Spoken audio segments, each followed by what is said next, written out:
Hi, I'm Glenn Pearson. Welcome to today's flash interview sponsored by ACO Exhibit Hall. Today I'm going to be introducing you to the CMIO of InfoMC, Harm Scherpbier.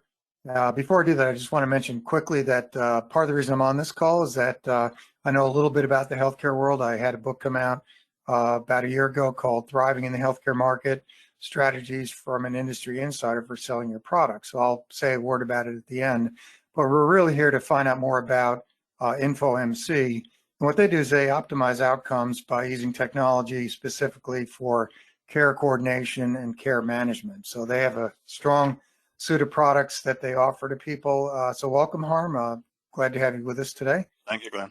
Couple of questions for you. Over the next 5 years, where do you think value-based care and alternative payment models are going, and what will the impact be on providers as they adapt to that? Yeah, I think the best prediction is that accountable care will continue to grow, both in terms of how many providers take on risk, also in terms of how many patients are enrolled in accountable care plans, and also finally in terms of revenue, at-risk dollars. Remember, the COVID pandemic, it hurt particularly those practices in traditional fee-for-service arrangements, and they saw their businesses go on hold for a prolonged time. And practices who had any form of capitation or alternative reimbursement generally did well during the hard months of the pandemic. So, and also the expectation for the new administration in Washington is that the support is for ongoing growth in alternative payment models and accountable care. So because of that, I see several action items for providers. First, I think if they're currently in a one-sided upside-only arrangement, I think they might consider moving to the next level, two-sided risk, and by doing that, increase the incentives for the team. Secondly, once the practice takes on more risk, they will need to change how to take care of the population, in particular for those patients who are most at risk with high healthcare and social needs. You build a care team. That means care coordinators, nurses, behavioral health, social services specialists, primary care physicians, and also specialty care for common chronic conditions. The third thing I think is to focus really intensely on keeping patients out of the hospital and out of acute care. They need to be open and available and accessible, which is hard, but super important to be successful here. They need to be proactive.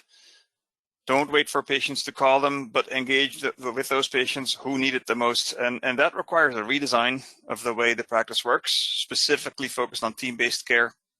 That rewires how clinicians work together, and it also really changes the way the patient experiences the care, and works in keeping patients out of the hospital for what we call ambulatory sensitive conditions. And finally, I'd say, keep an eye on the data. Use analytics and reports and work lists. We can talk about that more later.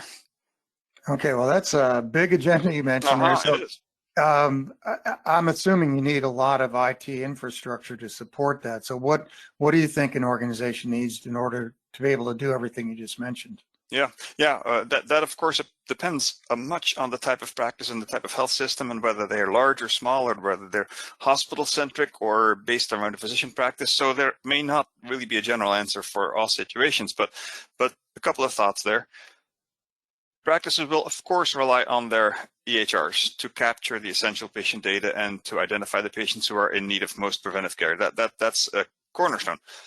But as you start moving to real team-based care, and especially if there's multiple practices in an ACO with different EHRs, it can be good to implement a care coordination solution built specifically for that purpose. I work with InfoMC, whose platform is built for care management and care coordination. It really supports care teams, like I mentioned earlier, with nurses, behavioral health, social services, and then ACOs can load their own work lists into the system and configure the assessments. And they can build the workflows and even add their own content. So EHRs themselves don't often do very well with coordinating teamwork.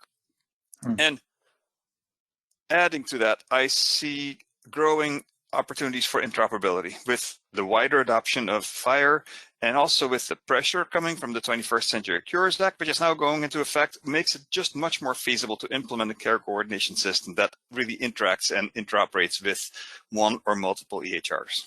Ooh, again, that's a huge amount to deal with. So let me back up to something you said a moment ago. You mentioned data analytics. What do you have a strategy that you recommend, or what kind of strategies are good for that? Yeah, well, clearly data are key to managing a successful ACO, right? You need to know who your patients are. And that in itself, that sounds so simple, but it changes all the time. It's dynamic. And what that population needs in terms of healthcare, who are the heavy utilizers and what are the drivers?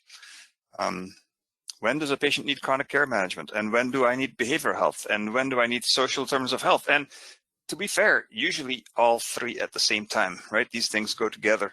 So you need data to help guide that. And it's not something that one person does on their own. This again comes down to teamwork, like data-guided teamwork. Analytics and using long-term trends, short-term trends, that is the key component of being successful in value-based care. Wow. Well, you've given us a lot to think about and digest, so thank you for spending your time with us. Let me send the listeners to your website on the ACO Exhibit Hall website. There is a InfoMC section of that, and check that out if you're interested in that. And then let me just mention my book again. If you have anything to do with interacting with the healthcare system, my book is called Thriving in the Healthcare Market, and it deals with 84 problems I've seen vendors have as they interact with hospitals and health organizations, and provides about 200 suggestions for how to minimize those problems. So come back to ACO Exhibit Hall anytime, check out more about what they have to offer. A lot of good companies there, and thank you for tuning in.